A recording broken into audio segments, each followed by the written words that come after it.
नमस्कार दोस्तों, स्वागत है आपका आपके अपने YouTube चैनल दी एक्सीलेंस क्लासेस में। मैं आपका साथी, आपका गाइड अंकित, पेडागोजी की सीरीज को आगे कंटिन्यू करने के लिए अगली क्लास के साथ आया हूं, जहां हमने अपनी प्रीवियस क्लास में देखा पेडागोजी के ओरिजिन को। हमने देखा कि पेडागोजी किस तरीके से पेडागोजी शब्द का जन्म हुआ, कब जॉन ड्यूबी के माध्यम से इसे शिक्षा शास्त्र के लिए यूज किया गया, शिक्षकों के लिए यूज किया गया, कहाँ से आया, कब ये गुलाम के लिए यूज होता था। उसके बाद हमने देखा कि भारत में यानी कि इंडियन एजुकेशन सिस्टम में पेडागोजी को एनसीएफ 2005 के माध्यम से लाया गया। तो क्यों लाया गया, ऐसा क्या हो रहा था? तो हमने देखा कि हम क्या कर रहे थे, हम अथॉरिटेटिव लर्निंग यानी कि एजुकेशन पर काम कर रहे थे, सत्तावादी उपागम अथॉरिटेटिव अप्रोच पर काम कर रहे थे, उसको हम डेमोक्रेटिक अप्रोच की तरफ लेकर आए। जहां सत्तावादी उपागम में क्या पर्पस था, हम देख रहे थे कि शिक्षक केंद्र में था, शिक्षक क्या कर रहा था, डिलीवर कर रहा था कंटेंट को। लेकिन अब हमने क्या किया, बालक को केंद्र में लेकर आए। अब शिक्षक का काम क्या हो गया, वो एक एनवायरमेंट प्रोवाइड करा रहा है जिसमें बालक स्वतः अपने ज्ञान का निर्माण कर सके। हम होलिस्टिक डेवलपमेंट की बात कर रहे हैं। हम पात्रता परीक्षा में बात कर रहे हैं कि जो शिक्षक बनने के लिए एलिजिबल हैं, उनकी एलिजिबिलिटी टेस्ट में पेडागोजिकल पहलुओं की जांच होनी चाहिए, क्या उन्हें बालक की समझ है। हमने जाना अपनी प्रीवियस वीडियो के माध्यम से कि अब शिक्षक को पढ़ाना नहीं है, अब सिलेबस खत्म नहीं कराना, अब तो क्या करना है, बालक का सीखना आवश्यक है। आज उसी क्रम को आगे बढ़ाते हैं और देखते हैं कि पेडागोजी क्या है। तो पेडागोजी के बारे में आज हम पेडागोजी के क्रम को आगे बढ़ाते हैं। तो पेडागोजी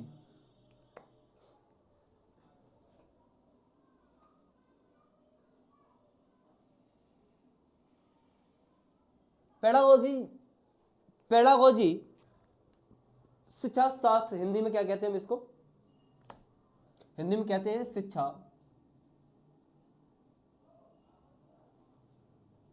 शास्त्र या विज्ञान,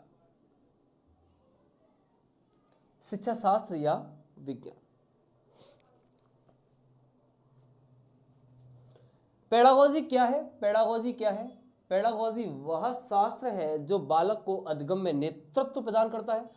पेडागोजी क्या है? वह शास्त्र या विज्ञान है जो बालक को, जो बालक के अधिगम नेतृत्व में, अधिगम नेतृत्व, पेडागोजी वह शास्त्र विज्ञान है जो बालक के अधिगम नेतृत्व में सहायता प्रदान करता है। दूसरी बात, पेडागोजी अधिगम के क्रियान्वयन, अधिगम के क्रियान्वयन और सरलीकरण,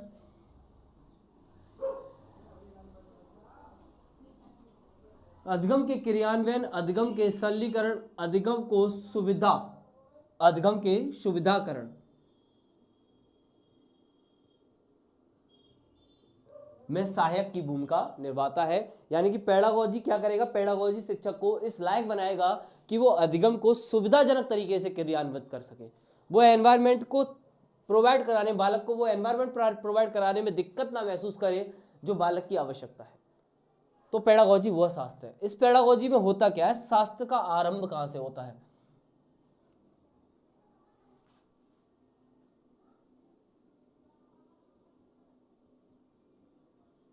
शास्त्र का प्रारंभ,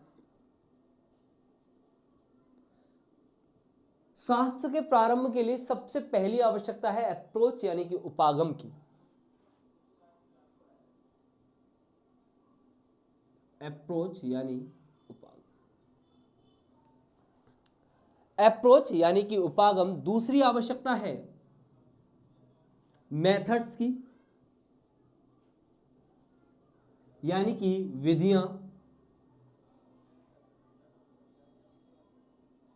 तीसरी आवश्यकता है प्रविधियां, मेथडोलॉजी, मेथडोलॉजी, मेथडोलॉजी, प्रविधियां। अगली आवश्यकता है टेक्निक की, टेक्निक यानी कि तकनीक की। अगली आवश्यकता है स्किल्स की, यानी कि कौशल की। इस तरह से पेडागोजी शास्त्र इन 5 भागों में बटा हुआ है। अब हम जानेंगे कि अप्रोच क्या है, उपागम क्या है। उपागम अप्रोच क्या जानेंगे हम कि अप्रोच क्या है। अप्रोच मतलब काम करने की सोच। अप्रोच क्या है? काम करने की सोच। किसी भी कार्य को करने की सोच क्या है? अप्रोच है। किस सोच के साथ आप काम कर रहे हो, अप्रोच क्या है?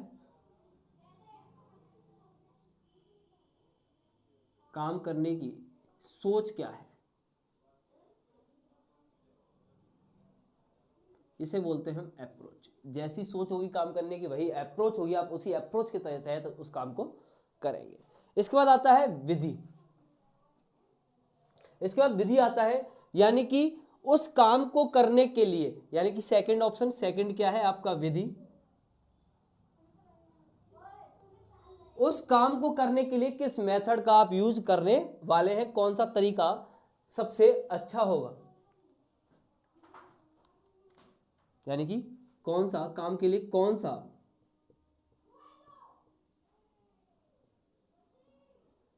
तरीका अपना सकते हैं। अब इसके बाद आता है, एक तरीके के बहुत सारे स्तर होते हैं, अलग अलग स्टेजेस होती हैं, तो किस स्तर को कैसे कब यूज करना है, कब कैसे यूज करना है, तो उसको कहते हैं प्रविधि। प्रविधि कहते क्या है?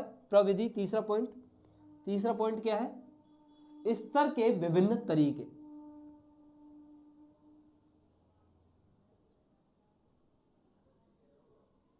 विभिन्न स्तर के, एक स्तर के बहुत सारे तरीके हो सकते हैं। टेक्निक, तकनीक। तकनीक यानी कि प्रक्रिया को कैसे कर रहे हैं, यह निर्भर करेगा आपकी कौशलता पर। किस पर निर्भर करेगा? अगली बात करूं तो तकनीक का सही प्रयोग कौशलता पर निर्भर।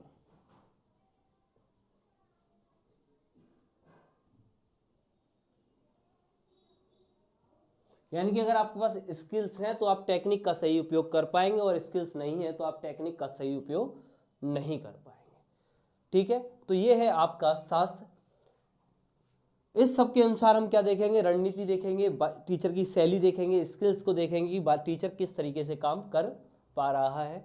तो हमने देखा पेडागोजी। पेडागोजी वह शास्त्र है जो बालक के अधगम में नेतृत्व में सहायता करता है, अधगम का क्रियान्वयन सरलीकरण सुविधाकरण के रूप में पेडागोजी उपयोग करता है। पेडागोजी में क्या है? शास्त्र में अप्रोच, मेथड, मेथडोलॉजी, टेक्निक और स्किल्स।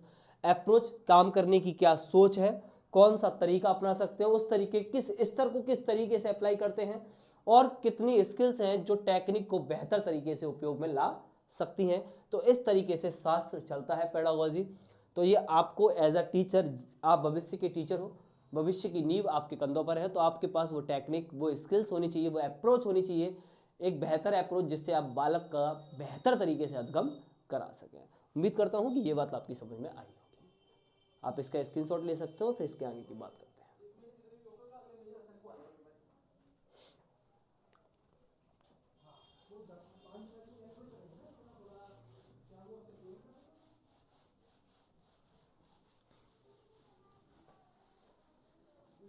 कोई भी दिक्कत होती है आप कमेंट बॉक्स के माध्यम से हमसे पूछ सकते हैं। आपके पास हमारा व्हाट्सअप, वो फेसबुक, टेलीग्राम कांटेक्ट भी है, आप इन सब के माध्यम से भी हमसे कांटेक्ट कर सकते हैं।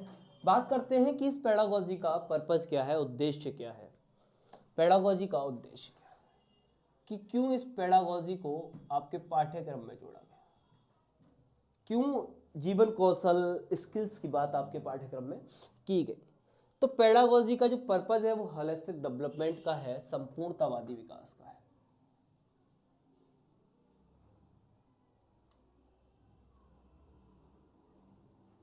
संपूर्णतावादी विकास, होलिस्टिक डेवलपमेंट का है। इसका कंटेंस्ट है, संदर्भ है,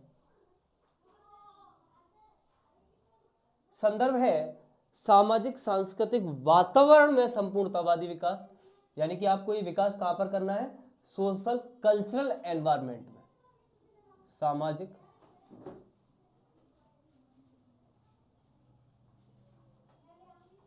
सांस्कृतिक वातावरण। गोल क्या है, लक्ष्य क्या है, इस पेडागोजी का लक्ष्य क्या है। बालक जब जन्म लेता है तो वह जैविक है, तो उस जैविक बालक को समाज उपयोगी, आदर्शवादी, उत्पादक बनाने पर बल देना, उस बालक को उपयोगी बनाया जा सके, ये इसका उद्देश्य है, ये गोल है। क्या है इसका गोल, इसका गोल है जैविक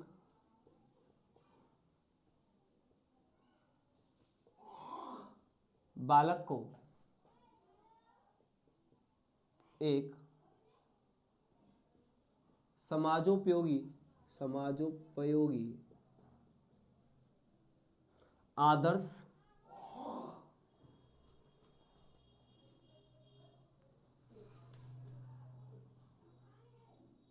आदर्श उत्पादक सामाजिक सदस्य बनाने में सहायता करना, उत्पादक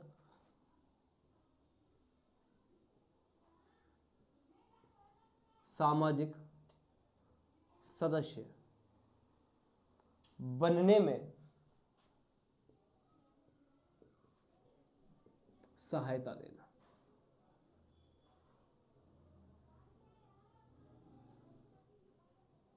इसका पर्पज क्या है, तो हमने देखा कि पेडागोजी का जो उद्देश्य है वो होलिस्टिक डेवलपमेंट है। होलिस्टिक डेवलपमेंट किस कंटेस्ट में, वो कंटेस्ट है सोशल कल्चरल एनवायरनमेंट, यानी कि बालक को सोशल कल्चरल एनवायरनमेंट, सामाजिक सांस्कृतिक वातावरण में हमको कैसा बनाना है, समाज उपयोगी, यानी कि जो हमको उसको ज्ञान देना है ना, जो हमें उसको अधगम कराना है ना, वो अधगम ऐसा हो जो समाज से जुड़ा हो। अगर समाज से जुड़ा होगा तभी तो वो समाज उपयोगी होगा, तभी तो समाज के लिए वो आदर्श बन पाएगा, तभी उस समाज में वो उत्पादक की भूमिका को निर्वाह कर पाएगा, तभी उस समाज का वो हिस्सा बन पाएगा। अगर हमने उसको किताबी ज्ञान दे दिया, और किताबी ज्ञान जिसका उपयोग ही नहीं है समाज में, उसे पता ही नहीं, जैसे कि आपने देखा होगा कि जब हम बचपन में पढ़ते हैं तो कई बार आपकी समझ में, आपके दिमाग में ये आता है कि यार ये जो ज्योमेट्री बॉक्स है इसमें कैंपस है, जो कैंपस दोनों साइड से नुकीला है, ये दोनों साइड से नुकीला है, इसका यूज क्या है, ठीक है। तो अब इसका यूज क्या है, वो यूज आपको नहीं पता, स्केल का यूज सही मायने में आपको नहीं पता। ऐसे बहुत सारी चीजें जो आपने आपके लैब में देखी, जो आपने आपकी क्लास में देखी, उनका सही यूज आप नहीं जानते और आज तक नहीं जानते। तो वो यूज नहीं जानते, तो आप नहीं जानते इसका मतलब आपके लिए वो उपयोगी तो नहीं।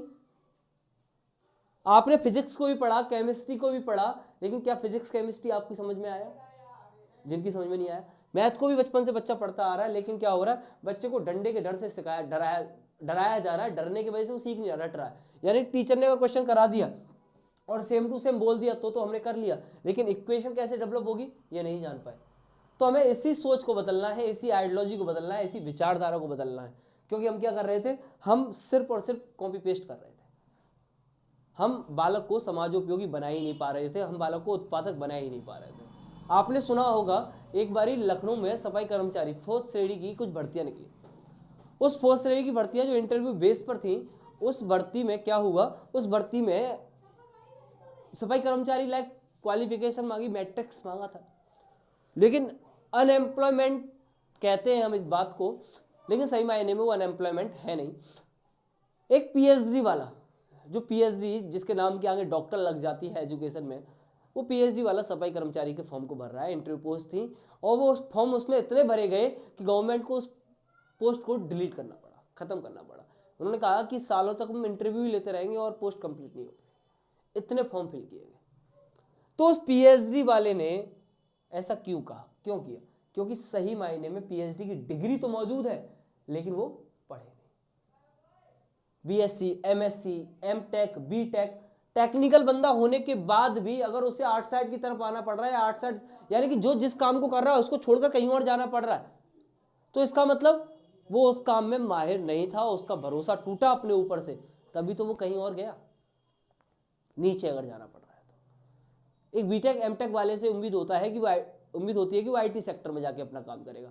लेकिन वही बीटेक एमटेक वाला आपके साथ बगल में बैठकर प्राइमरी और जूनियर का एग्जाम दे, TET, UP TET, super TET दे या एसएससी दे, तो ये बात सोचने लायक हो जाती है। ये उस स्टूडेंट के खिलाफ नहीं कर रहा बात, ये बात उन टीचर, उन एजुकेशन संस्थानों के लिए सोचने लायक हो जाती है कि उन्होंने उस कॉलेज से निकाल कर क्या दिया।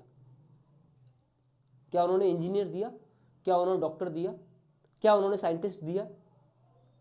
अगर दिया होता तो वो कुछ नया इनोवेशन कर रहा होता, इनोवेट कर रहा होता, लेकिन वो नया इनोवेट कर ही नहीं पा रहा क्योंकि वो सीखा ही नहीं था, उसको वहां पर सिखाया नहीं गया, बस क्या किया गया, रटाया गया। तो हम इसी को बदलने का प्रयास कर रहे हैं। यानी क्लास में मैडम गई या सर गए प्राइमरी में, बच्चे को बोला A for apple, A for apple ही होता है क्या, और कुछ नहीं होता।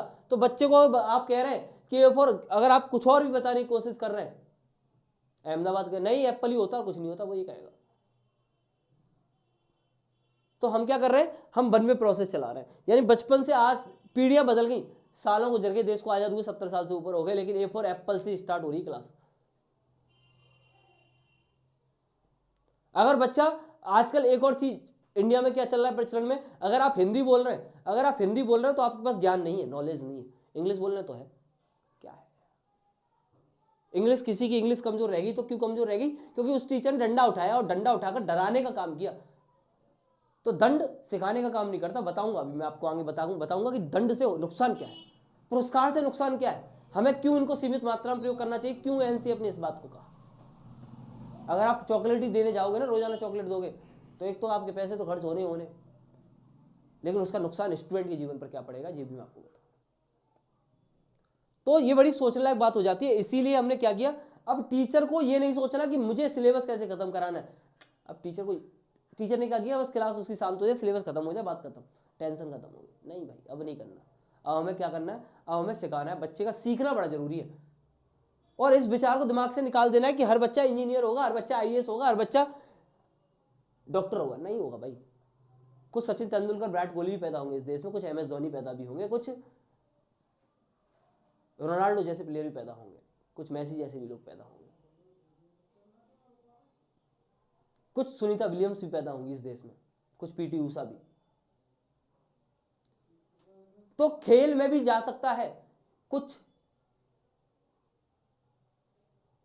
आशा भोसले जैसे लोग, लता मंगेशकर जैसे लोग भी इस देश में पैदा होंगे।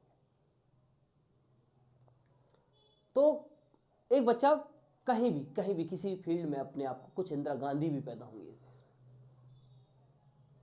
तो जिसकी जैसी क्षमता है, हमको उसको वैसा बनने देना है। हमको जिद नहीं करनी, जबरदस्ती नहीं करनी कि मेरा बेटा तो इंजीनियर ही बनेगा। थ्री इडियट मूवी आपने देखी हो, थ्री इडियट मूवी में आपने देखा होगा कि आर माधवन जिसने रोल किया है, बेटा जन्म लिया, पिताजी ने हाथ में लिया, बेटा बनेगा इंजीनियर। बेटा कर रहा है, कोशिश कर रहा है, लेकिन हो क्या रहा है, वो कर तो रहा है, सीख भी रहा है, लेकिन वो सीखने में उसको मजा ही नहीं आ रहा, कुछ नया नहीं कर सकता। बस वो पास हो सकता है, डिग्री ले सकता है,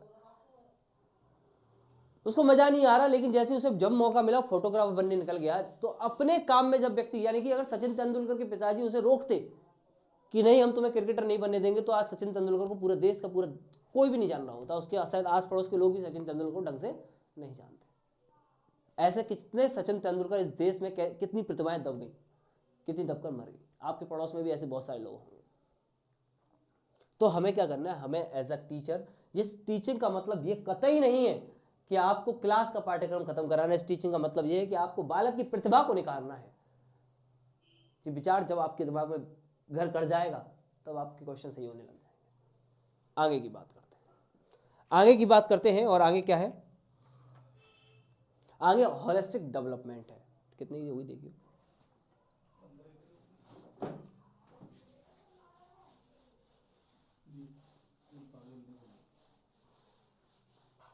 आगे क्या है हमारे सामने, होलिस्टिक डेवलपमेंट।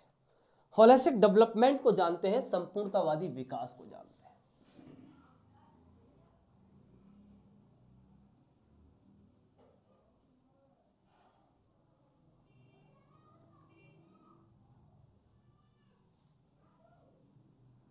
संपूर्णतावादी विकास,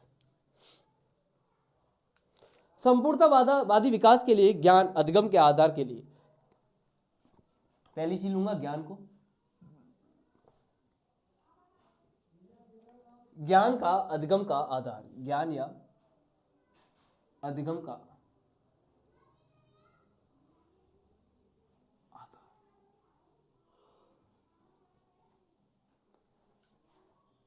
इसका आधार होता है, जो अधिगम का ज्ञान का आधार है, जो पहला होता है सूचना है। यानी कोई भी चीज हमें किसके रूप में मिलती है? सूचना के रूप में मिलती है। पहला सूचना, दूसरा चिंतन, और तीसरा भाषा के माध्यम से हम उसको क्या करते हैं? कम्युनिकेट करते हैं, डिलीवर करते हैं। तो इंफॉर्मेशन के रूप में मिलेगा, थिंकिंग के रूप में वो सोचा जाएगा, और उस थिंकिंग का परिणाम होगा लैंग्वेज। तो हमें इस तरीके से, यानी कि एकेडमिक से वो थॉट, वो थिंकिंग, वो थॉट डेवलप करना है कि वो क्या कर सके? सोशल कल्चरल तरीके से सोच सके। हमें कहाँ जाना है? हमें जाना है अकादमिक से सामाजिक सांस्कृतिक।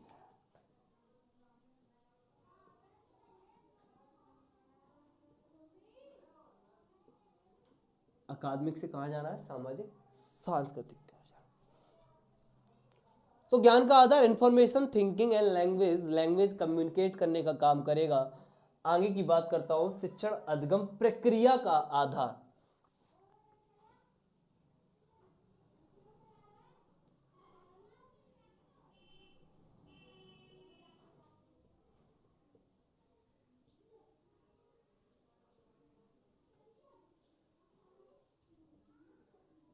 शिक्षण अधिगम प्रक्रिया का आधार क्या है? पहली बात तो कार्यात्मकता। इसका उद्देश्य जो है, इसका आधार है कार्यात्मकता। यानी कि आपको क्या करना है? फंक्शनलिटी करना है। आपको क्या करना है? लर्निंग बाय डूइंग करना है। इसकी कार्यात्मकता है। कार्यात्मकता यानी कि इसका आधार है करके सीखने से।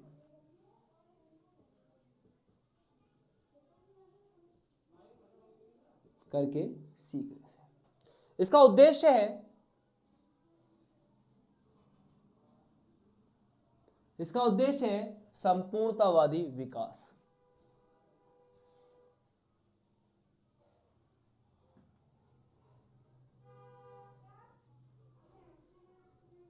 संपूर्णतावादी विकास। अब संपूर्णतावादी विकास होगा कैसे?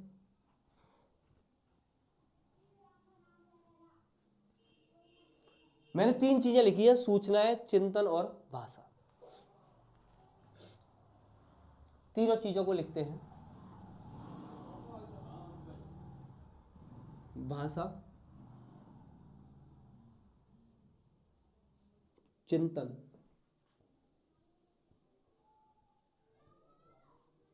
सूचना। इस भाषा की जो कार्यात्मकता है करके सीखना, इसकी भाषा की कार्यात्मकता है कम्युनिकेशन, कम्युनिकेट करना, संप्रेषण। इसकी कार्यात्मकता क्या है? संप्रेषण।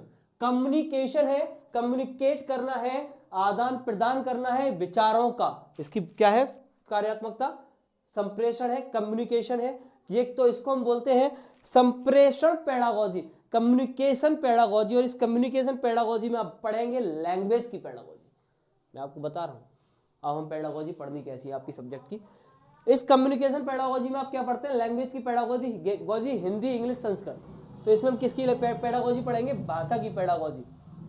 इसमें पढ़ेंगे हम भाषा की पेडागोजी, जैसे हिंदी, इंग्लिश। चिंतन, थिंकिंग की बात आ गई। थिंकिंग की बात आ गई तो लॉजिकल डेवलपमेंट पेडागोजी है। यहां पर हम बात करेंगे तार्किक विकास पेडागोजी की। यानी कि जब तर्क आ जाएगा आपके दिमाग में, जब किसी भी बात को आप तर्क के माध्यम से कहोगे, तो वो कैसी पेडागोजी होगी? तार्किक विकास पेडागोजी होगी। तो इस तार्किक विकास पेडागोजी में आप पढ़ेंगे मैथ और साइंस की पेडागोजी। ये कैसी है? लॉजिकल डेवलपमेंट पेडागोजी, तार्किक विकास पेडागोजी। इसकी कार्यात्मकता है तार्किक विकास पेडागोजी। इसमें आप पढ़ेंगे साइंस मैथ की पेडागोजी। ठीक है। अब भाई सूचना, तो भैया सूचना तो आपको मैथ के लिए भी चाहिए, साइंस के लिए भी चाहिए, लैंग्वेज के लिए भी चाहिए, हर किसी के लिए चाहिए। तो इसमें क्या है, ये है ज्ञान के निर्माण की पेडागोजी। ये कौन सी पेडागोजी है, ज्ञान का निर्माण पेडागोजी।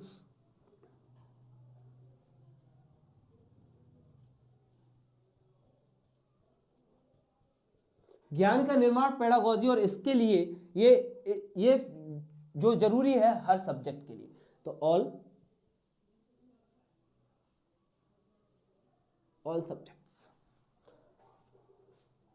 तो कार्यात्मकता देखिए हमने शिक्षण अधिगम के आधार की करके सीखना है। करके सीखने में हमने तीन चीजें देखी, सूचना चिंतन भाषा, सूचना चिंतन भाषा, सूचनाएं होंगी चिंतन होगा भाषा आएगी। ठीक है। अब ये भाषा की पेडागोजी, कम्युनिकेट पेडागोजी, जो भाषा की पेडागोजी है, हिंदी इंग्लिश, तार्किक विकास साइंस और मैथ के लिए महत्वपूर्ण होती है। ज्ञान का निर्माण ऑल सब्जेक्ट, सूचना हर सब्जेक्ट के लिए जरूरी है। तो उम्मीद करता हूं आपकी समझ में ये बात भी आई होगी। आप इसका भी स्क्रीनशॉट ले सकते हैं। इसके बाद आगे की बात करते हैं।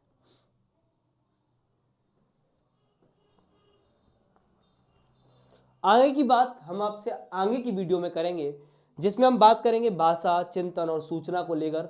हम बात करेंगे कंटेंट कैसे डिलीवर होता है, विज्ञान क्या है, विज्ञान की प्रक्रिया क्या है, विधि क्या है, गणना क्या है, भाषा क्या है, इन सब की बात करेंगे।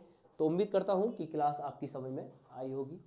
आई होप अगर वीडियो अच्छी लग रही है आपको लगता है कि ये आपके लिए उपयोगी है, और मैंने आपसे जैसा कि दावा किया था कि इन क्लासेस को कोई भी ऑनलाइन यूट्यूबर या ऑफलाइन क्लासेस वाले फ्री में तो नहीं कराने वाले। तो मैं आपको फ्री में, एकदम फ्री ऑफ कॉस्ट अगर ये एजुकेशन प्रोवाइड करा रहा हूँ, तो आपका भी एक कर्तव्य बनता है। वो कर्तव्य ये है, अब उस कर्तव्य पर कोई भी निर्बंधन तो है नहीं, कोई कानूनी प्रावधान भी नहीं है। तो बस अनुरोध है, जैसे कि आपकी फंडामेंटल ड्यूटी है, वैसी एक ड्यूटी आपकी कि आप हमारी इस वीडियो के लिंक को सोशल मीडिया हैंडल, व्हाट्सएप, जहाँ जहाँ आप शेयर कर सकते हैं, और जितना दूर इसे पहुँचा सकते हैं उतना दूर इसे पहुँचा दें, उतना वायरल आप इसे कर दें। आपके थोड़े से सपोर्ट से हमें मोटिवेशन मिलता रहेगा, और मोटिवेशन ज़रूरी है किसी भी काम को करने के लिए, ऐसा साइकोलॉजी कहती है। तो उम्मीद करता हूँ कि आप हमारे इस दर्द को समझ रहे होंगे, और इतनी सपोर्ट तो आप हमारी ज़रूर करेंगे। तो इसी के साथ अगली वीडियो में मिलते हैं। लैंग्वेज को समझते हुए चिंतन, सूचना, भाषा, विज्ञान को समझेंगे, पेडागोजी को और होलिस्टिक डेवलपमेंट की ओर लेके जानेंगे।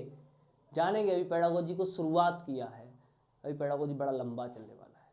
तो पेडागोजी को और अच्छे तरीके से समझेंगे, क्योंकि इस बार 150 पार, यानी कि 150 से 150, यानी कि हमें जितने भी स्टूडेंट मुझसे जुड़े, मुझे उसमें से कोई फेल नहीं चाहिए।